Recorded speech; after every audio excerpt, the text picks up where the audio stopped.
다시 만나게 되어서 반갑습니다. 오늘은 사람을 창조하신 목적은 무엇인가? 아무도 묻지 않을 때는 알았던 것 같은데 막상 누가 물으면 아무든지 이게 대답하기가 그리 쉽지 않은 주제예요. 도대체 하나님께서 사람을 왜 창조하시고 무슨 목적으로 창조하셨을까? 그 창조한 목적을 따라서 살면은 바르게 사는 것이고 잘 사는 것이고, 하나님께서 창조한 목적도 모르고 그 욕심을 따라 살면은 그건 잘못 사는 겁니다. 그는 뭐 인생을 실패하는 거예요. 그래서 성경을 공부한 후에 가장 먼저 우리가 알아야 할 사실이 우리를 창조한 목적에 대해서 바른 이해가 있어야 합니다. 단지 그저 교회 다닌다 혹은 뭐 예수 믿는다 이것까지 되는 게 아니고, 우리 인간을 창조한 목적을 바르게 알고 그 목적을 깨닫고 그 목적에 맞추어 성실히 살아야 그게 바르게 산 것이고 그게 성공한 삶이 돼요. 그래서 오늘은 우리가 정말 하나님께서 인간을 무엇 때문에 무슨 목적으로 창조하셨는가, 그런 문제를 같이 생각해 보기로 합니다. 첫째, 하나님은 우리를 사랑의 대상으로 창조하셨다는 겁니다. 즉 우리를 사랑하시기 위하여 사랑하고 싶어서 우리를 창조하신 거예요. 그럼 우리는 그 사랑을 받아들이고 그 사랑을 받고 감사하고 감격하고, 또 우리도 하나님을 사랑하고 마음을 다하고 성품을 다하고 목숨을 다하고 힘을 다하여 하나님을 사랑하고, 또 하나님을 배우고 하나님을 닮아가고 이렇게 해야죠. 사랑하면은 서로 닮다, 그런 말이 있어요. 부부가 정말 서로 사랑하고 오랫도록 같이 살면은 범사에 닮아갑니다. 마찬가지로 우리가 하나님의 형상대로 지음을 받은 우리 인간들이 하나님의 사랑을 받아들이고 그 사랑에 감격하고 감사하고, 그리고 감동받아서 또 하나님을 사랑하고 또 이웃도 사랑하고, 하나님께서 또 창조하신 무생명들, 하나님의 작품으로 지음받은 모든 생명들을 다 사랑하고 관리하고 다스리고, 이런 사명을 띠고 인간이 창조되었기 때문에 먼저 우리가 알 것은, 하나님이 우리를 사랑하시고자 할 때 우리는 그 사랑을 달게 감격함으로 받아들여야 돼요. 우리가 하나님을 믿는다 혹은 예수님을 믿는다 할 때 그분이 우리를 사랑하시는 줄을 믿는 거예요. 하나님 뭐 계신 거 믿는 거 그 믿음 아니야. 그거 갖고는 안 돼. 바리새인들도 하나님 계신 걸 믿었습니다. 사두개인들도 예수님 말씀하시던 그 독사의 자식들도 하나님이 계신 거, 하나님 한 분인 거, 이거 다 믿었죠. 근데 뭘 못했느냐?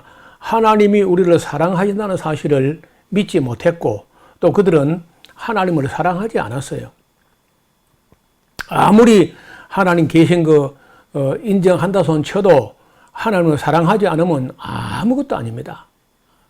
예수님께서 그 바리새인들 보고 요한복음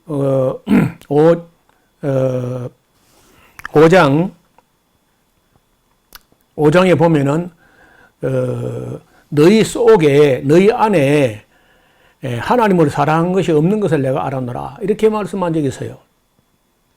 그래서 우리가 하나님을 인식하되 하나님이 우리를 사랑하셨다, 또 사랑하시기 위해서 창조하셨다는 사실을 깨닫는 것은 매우 중요합니다.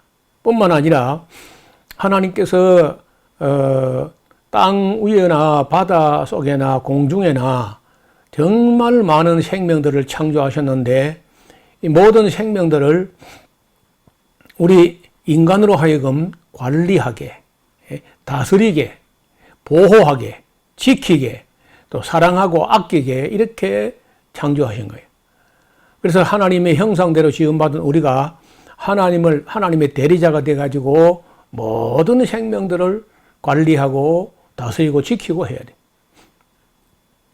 그리고 세 번째는 우리가 하나님 나라를 위해서 창조하셨습니다. 하나님의 나라는 이 땅에서 끝나는 게 아니에요. 이 땅에서는 그저 하나님 나라에 대해 조금 배우고 또 하나님 백성으로 조금 훈련받고 그리고는 우리가 그 영원한 하나님 나라, 다른 말로는 천국이라는데 그 천국에서 하나님 백성 되기 위해서 우리가 창조된 겁니다. 그래서 우리가 교회에서 지금도 훈련받고 교회에서 성경 배우는 것은 그 하나님 나라 천국 가서 어떻게 서로 사랑하고 어떻게 서로 섬기는지 그것을 배우고 훈련하는 과정이에요. 그래서 교회 생활을 성실히 하지 않으면은 그걸 배우지 못합니다.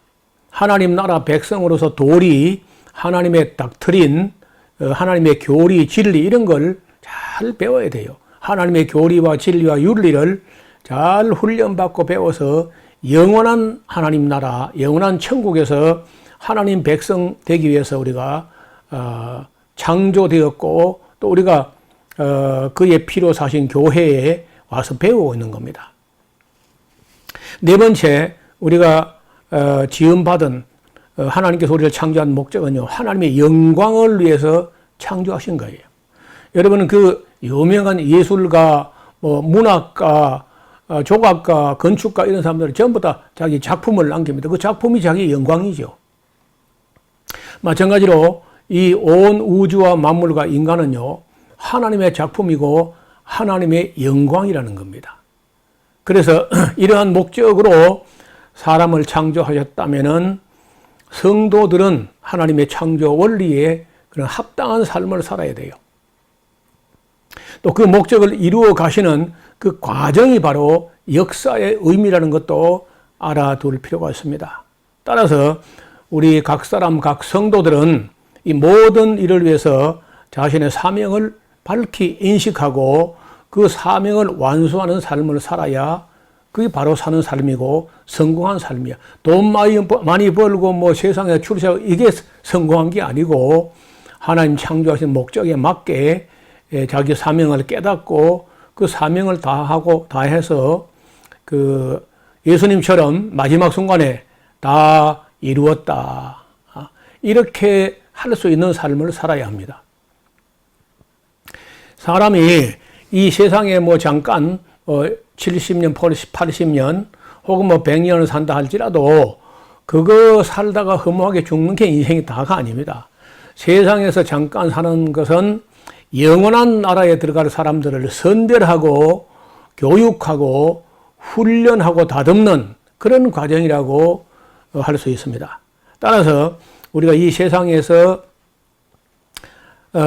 때로는 고난도 당하고 어려움도 겪지만은 그런 것은 장차 우리에게 나타난 영광하고는 비교할 수가 없습니다. 사도 바울이 로마서 8장 18절에 생각컨대 현재의 고난은 장차 우리에게 나타날 영광과 좋게 비교할 수 없다. 이런 말씀을 하셨어요. 그리고 고린도전서 15장 58절에 바울이 말하기를 그러므로 내 사랑하는 형제들아 견고하며 견실하며 흔들리지 말고 항상 주의 일에 더욱 힘쓰는 자들이 되라. 이는 너희 수고가 주 안에서 헛되지 않은 줄을 알미라. 그렇습니다. 우리가 이 세상에서 하나님의 나라를 위해서 훈련받고 연단받고 교육받고 다듬어지고 이러하는 과정에서 뭐 이런저런 약간 어려움이 있다 할지라도 그것은 장차 우리에게 주어질 상급이나 그 영광에 비해서 아무것도 아니라는 거예요.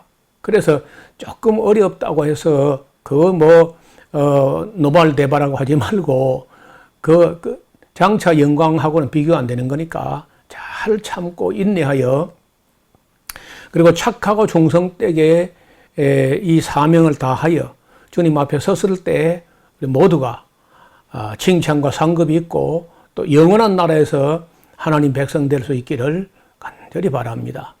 오늘은 여기까지 말씀드리겠습니다. 감사합니다.